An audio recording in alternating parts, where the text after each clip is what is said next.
Hi everyone, Nicholas This here from sunny Cyprus and welcome to this tutorial. This is part 3 of the 2025 February-March paper 3-1. This tutorial is on the spreadsheet component, and if you watch the previous components, which is on web design and then task 1 and 2, which was the evidence document and the file management, great. If you haven't, make sure you watch those as well so you can watch the complete paper for March 2025 paper 3-1.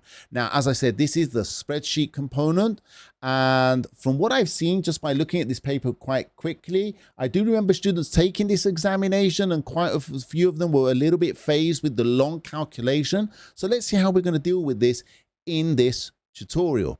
So let's get started. Okay, as always, we're going to start by looking at the question. We're going to read through the whole question so we get a good understanding of what it is that we're going to be doing.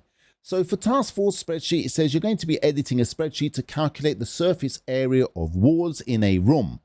Open and examine the file, that file there. Place left aligned in the header the text created by followed by space and your name, center number, and cadet number. Place right aligned in the header the text created on followed by space, the automated date, a space, then the text at followed by a space, then the automated time, and then save this as a spreadsheet with the file name N25 area underscore so on and so forth. Okay, and then we're going to do a little bit of editing here. We're going to be adding a new row, modifying the spreadsheet to look like this. Okay, so let's get started with the first part, and that's opening this file up and examining it. So from here, we're going to go to our folder with everything inside. Here it is here. It's the M25 calc. Now, we were working before for the web design inside the folder plaster. We're not working in there now. We're working on the file, which is outside in our main files here. So if we double click on this, we can see our file. So let's just zoom that in a little bit. We can see we've got some of these headings a bit chopped off. So I'm going to select these 2 columns here and just double click in between. That's going to automatically adjust them for me to see all the data. All right, really nothing much to see here. Everything is pretty filled in. Some blanks here, a few zeros here, some blanks here. There really isn't anything here to have a look at. We said it's told us we're going to be calculating surface area of walls. So let's get started by putting in our header. So it said place left aligned in the header the words content by, created by, followed by space. Okay, so for here, we're going to go to the view. I'm going to be using the page layout view because it gives me the header section at the top. It's really easy to add data in here. So I'm just going to click in the left one there. Created by space, then your name.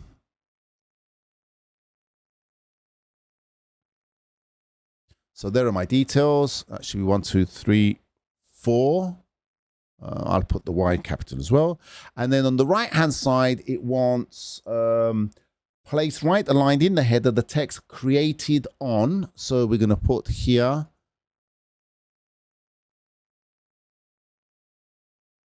created on followed by space, automated date. So when you're in the header footer section up here, you can see the header footer menu bar at the top, or the ribbon. And if we click on that, you've got here current date. So once created on, the date, automated date, space, then the word at, and then you want the current time. So again, I can put the current time there as well. Perfect. Okay, let's just preview this. So if I just go back to view, click inside here, go to view, normal, and then I try printing, Control P to print. I can check my header is okay. So on the left hand side, I've got my details, and on the right hand side, created on, there it is, 13th of the 8th, 2025 at, there you go. Oh, I put current date there. Why is that a date and not time? Let's go back. Let's just check that. View, not date. My mistake. That should be time, current time. There you go. So now if I go back, and this is why it's always good to double check everything. So let's just click over here, view normal. And if I go Control P, so there we go. there's the date, and you can actually see the date and the time I'm making this video. So yeah, 6:52 currently right now in sunny Cyprus, and it's still sunny. Now then, let's go back. So we've done all of this. We need to now save this with the name M25 area underscore followed. Okay, so if we just go back, file, save as. Here we're going to give it the name underscore by your center number, CY127 underscore 1234. And I need to make sure I save this as an Excel workbook, XLSX. Otherwise, any formulas you add, everything will be lost. You will lose everything. Whenever you're going to work with an RTF and you're going to change it as a Word document, make sure you save it as docx. If you're doing spreadsheets, make sure you're saving it as an XLSX. So I'm just going to click on save. I'm going to double check I've got that in my folder now, not the plaster folder. I don't need that one anymore. That was for the web design. And I should have, there it is there. Okay, it's correct. It's also displayed at the top here. Number 12, insert a new row between rows 1 and 2. In the row 2, enter the text. All dimensions are in meters.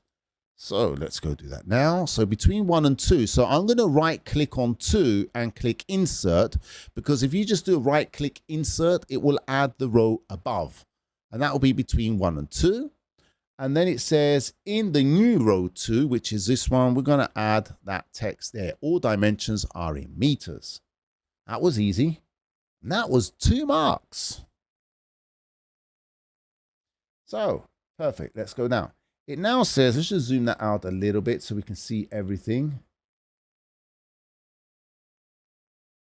Merge cells A1 to B1. In fact, what I'm going to do to make this easier, because this is a very narrow spreadsheet, I'm just going to do that.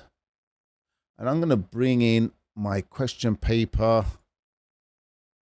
over here. Like so. So I can put them side by side. Like that. That's going to be easier to work with, especially for me, because when I'm doing these tutorials, it's really hard to keep track of what I'm doing, what I'm explaining. I tend to forget things. Right. So format this merge cell with, so merge cells A1 to B1. So A1 to B1.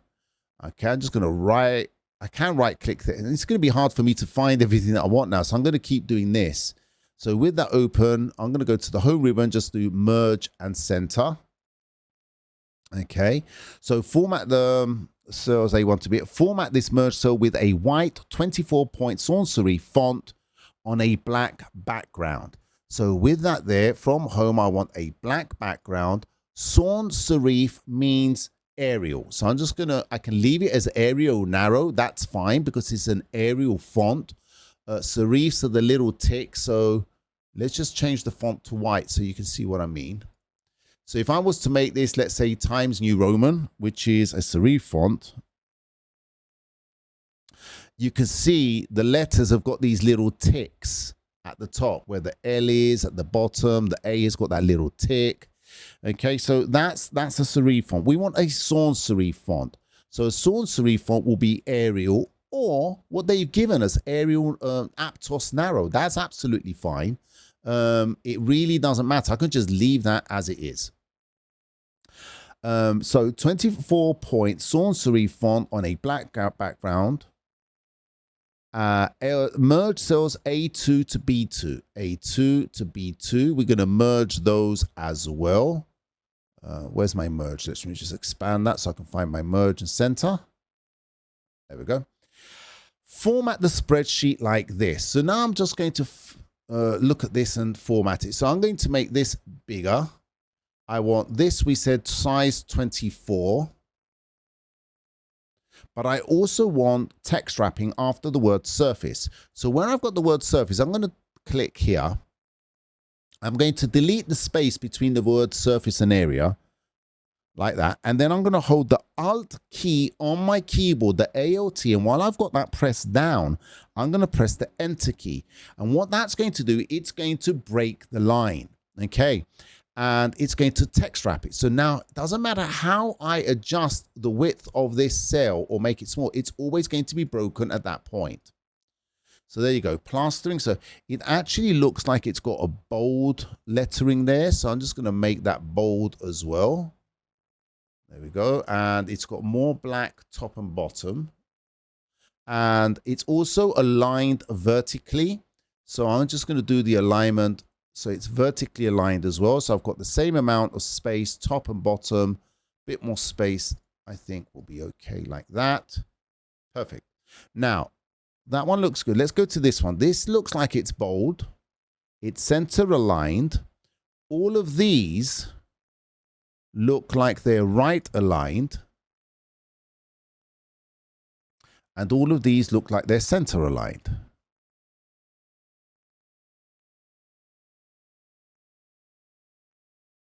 Okay, I think that was quite easy actually. I mean, the font does look different here to here. So I'm just going to change that to Arial, which is what I always use. So there, and that actually, they've actually changed that to Arial. Can you see that looks like an Arial font? Let me just adjust that size a little bit.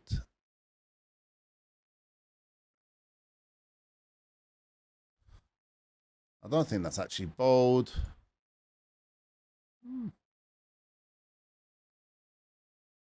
Okay, that looks a bit better. I'm happy with that. All right, so that's pretty much okay. So that part's done. Let's go down. So I'm just going to quick save there, file save. All right, so now we want number 14. It now says, place in cell B12 a validation rule to restrict data entry to only the text yes or no. Data must be selected from a drop-down list and no other data must be allowed. Place in your evidence document screenshots showing the validation rules, including the validation criteria. All right, so let's just move my question paper back over there again. All right, so first of all, from my channel, if you search and you type the word validation, you will find I have a tutorial on data validation in Excel. So everything you need to know about validation rules, there's a tutorial there. So I'm going to cover some material now, but if you want to become a guru on validation rules, let's say, that's a tutorial you need to watch. So it basically says in B12, this one here, I need to put a drop-down list box using data validation. So to do this, I'm going to go to my data ribbon at the top. In the data ribbon, you should be able to find this one here, data validation. Clicking on that, you should get this dialog box. And what we want to do, instead of any value, basically it says this cell can allow any value. We want to change that, we want to make it a list. When we make it a list, it will automatically become in cell drop down. We've got that ticked. It's automatically ticked. And for the source, we only want the words yes, comma, no. And that's all you need to do. However, it also says that you have to make sure that only these values are allowed, only yes and no. And that basically means in the error alert, you need to use what we call a stop error. A stop error will not allow you to enter any other value. If you use a warning or information, it will allow the user to add something else. And it's always good to put, let's say, some information, invalid data. And for the error message, please enter a value from the list. Now, what does this do? If I click on OK, we can now see I've got a drop-down menu. I can choose yes or no. If I try to put something else in there and click away, I get this. Please enter a value from the list. Retry. It won't allow me to enter anything except for the words yes or no from that drop-down list box. And if I change that to a warning or whatever, then I'd have an issue. So the question paper then says, place in your evidence document screenshot showing the validation rules, including the validation criteria. So what I'm going to do is I'm going to jump over here. I'm going to select this cell so I can show which cell I'm selecting. I'm just going to scroll up a little bit there. With that cell selected there, I'm going to go to the home go to data validation, sorry, data, and then data validation to open up the dialog box. I'm going to move that there, and I'm going to take a screenshot now like this. I'm going to take all of this, and what does, oh, I want to try that again. Hang on, because I want to try and get that green cell there. Let's have a look. There it is. New. There we go. I mean, you don't have to be this meticulous, but this is just what I'm like. So this basically shows that this cell selected here, which is B12, which is what they told me, has got this validation rule. So I'm going to go to my Word document, place that there. And then I'm also going to show, move that away, go down. I'm going to go to the error alert and just take another screenshot showing that exactly saying the type of list box I've put the appropriate error alert, which will not allow them to add something else in. And that's really important. Okay? Because they specifically said that you will not, you won't allow them to put something else in. So by showing here it's a stop error, they cannot add something else. Great. Let's just do a quick save on that. Go back to here. I don't need that. Click OK and save. File save. Now I can go back to my question paper. All right, number 15, delete rows 16, 17, 18, 19. And then place in B16 a formula to calculate the area of the ceiling, which is that. Okay, again, I think I'm going to restore this and start working on these a little bit side by side. I think it's just going to be easier rather than going backwards and forwards all the time. There we go. So as it's a very narrow spreadsheet, it's quite easy to do. So 16, I'm going to select 16, 17, 18, 19. We're going to select those rows. We're going to right click and we're going to delete. Now in B16, I want a formula. So in B16 inside here, the formula is going to calculate the area, which is the room length times the room width. So inside here, I'm going to put equals to, I want the room length, that one, multiplied by the room width. Now, I do think some students got confused because they were writing the whole thing, area equals to. In fact, when you put this in Excel, what this does, that equal sign there basically means B16 equals to the room length times that, okay? So it's just saying that this is going to calculate the area. So once I do that, I press OK or enter, there's my value. Number 17.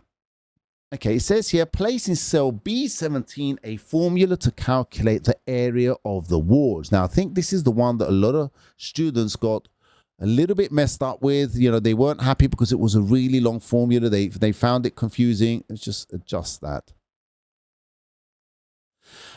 It's actually quite easy from what I can see. You just have to follow the formula exactly as it is. Just put all the brackets where they are and just copy this formula exactly the same.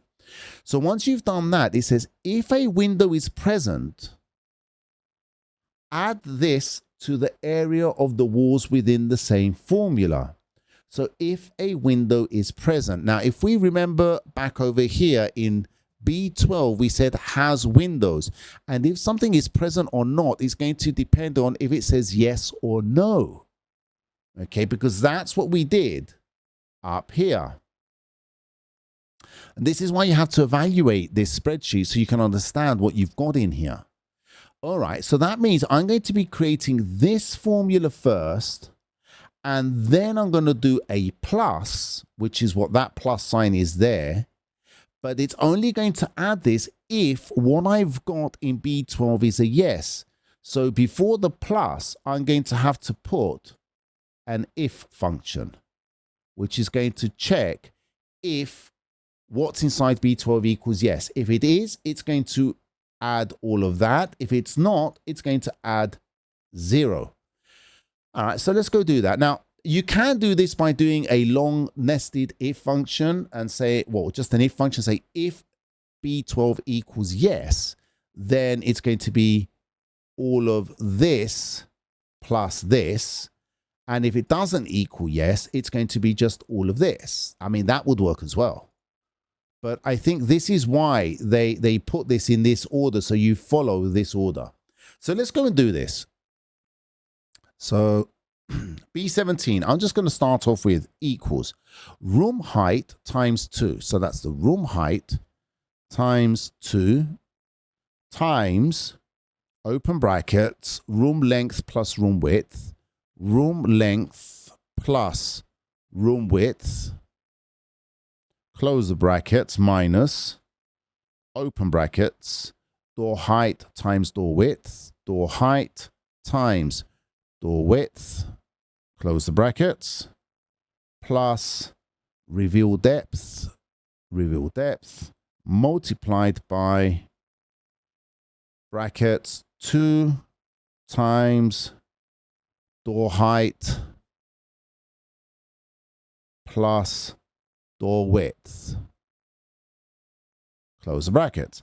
Now, this one here, 2 times door height plus door width, I would normally want to put the 2 times the door height plus door width in brackets and multiply that by 2, because this actually means 2 times door height and then add the door width. And that has to be correct because that's what they've given me. So I'm not going to modify it. Some students were questioning themselves on that. But this is what they've given you. They've given you the formula. Don't question it. You type it exactly as they've given it to you. So I'm just going to press enter here. And that seems to have worked.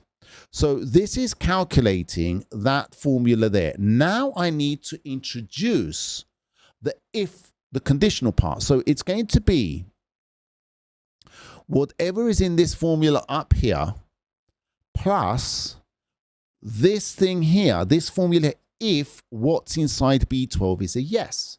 So what I'm going to do here, I'm going to say plus sign. And I'm going to put the if function. So if, it's going to add the result of the if function. If my logical test is going to be if what's inside B12 equals to speech marks. Yes, has to be speech marks because we're going to check for a text value, a string, comma. If it's true and it equals yes, then I need to add all of this. So I'm going to do here, it's going to be reveal depth times brackets 2 times window height. So window height plus window width, close the brackets, minus open brackets, window height multiplied by window width, close the brackets. So if it equals yes, it's going to add all of that, comma. If it doesn't equal yes, then we're going to assume it equals a no. So it's going to add 0. Close the brackets. So basically, this formula is doing what? It's taking all of this and it's going to add. If the value is yes, it's going to add this. If it's not yes, then we assume it's no, then it's going to add 0. So it's not going to do anything. Press enter. There we go. And whether it's yes or no, I think it's going to be the same answer. Because these two are 0. And when you multiply 0, you're going to get 0. Yep, that makes sense. So if I want to change these to, let's say, I don't know, 1 meter by 1.5, there you go. These things now change. Okay, so depending on whether it's a yes or a no. There we go. So I'll just put those back to where they were. Now, I don't know whether they're going to give us any sample data to put in here, but let's have a look. Okay, so print yours. That's it. That's the spreadsheet. So the whole thing was to understand this thing here. Now, with if functions, again, if you want to understand if functions, then again, if you put if, you should have There you go. If functions, nested functions, the if function, everything to do with if functions is in this particular tutorial here. All right, so what we're going to do now, we're just going to finish this off. It says print your spreadsheet showing the formula. Make sure that your printout is in landscape orientation. Row and column headings are displayed. Contents of all cells are fully visible. So we're just going to bring that over here now, expand this, and we're going to go to File, Print, Landscape Orientation. We're going to change that to Landscape. Oh, sorry, we want the formulas. So let's just go to Formulas, Show Formulas. I'm going to select everything and double click between two columns so it automatically adjusts.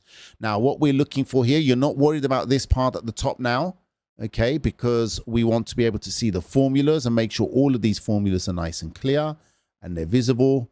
And now, will that thing go away? Right, File, Print. Now we're in a landscape. We can see the formulas, row and column headings. So we're going to click on Page Setup, go to Sheet, row and column headings visible. There they are. Contents, and then we will simply print this. Okay, so make sure the print preview is okay. We can see the headers. Everything is there. Perfect. Simply choose your correct printer and print it. Let's go back. And then the next one, it says, print your spreadsheet showing the values. Make sure that the printout fits on a single page. Printout is portrait orientation. Row and column headings are not displayed. Contents of all cells are fully visible. So let's just go and do that. So from here, we need to go back, get rid of show formulas at the top. We need to make sure that the preview of this is correct. Okay. So just make sure, can you see here, these are not visible. So I need to make sure these are visible. Double click, readjust this. So it looks correct, like what they asked me before. Everything is there. Perfect. Okay. And now with that there and all the formatting is correct, I can now go to Control P. I'm going to change that to portrait. And we don't want row and column headings. And there we go. Does it say anything about borders? Row and column headings are not displayed. Contents of cells are fully visible. Printout is on print on single. It doesn't say anything about borders, so I can leave that as it is. If you do put borders, that's fine. So if you don't, again, that's fine. That's entirely up to you. Okay, I think we're done. The final thing is task number 5, printing your evidence document. So from here, you will go to your evidence document and simply print this off. And that's it. This is essentially the completion of the 2025 February-March paper 3-1. In this tutorial, we looked at the spreadsheets. Really wasn't anything that complicated. I think they gave you, the time that they gave you was basically to understand how to do the calculation. Take your time with the calculation and understand that you need to put to add the result of an if function to the end. I'm not sure if you did an if function and put the two formulas in. They can't really take marks away. That would also be correct. So if you did if B12, I think it was, equals yes, then it's going to be this plus this. Else, if it doesn't, for the false, it's just this. That should also work because what they're looking for is the correct components. They're looking for an if function. They're looking for the true and the false part to add. Apart from that, the complete paper, all the tasks, this was not a bad paper. There was a lot involved in it, some new components, but I don't think this was a difficult paper. So if you had this paper, you were quite lucky. Now, as always, if you like this tutorial, if you've learned something new, make sure you like, make sure you subscribe. This is me, Nikos Bafidis from sunny Cyprus, saying goodbye. Take care till the next one.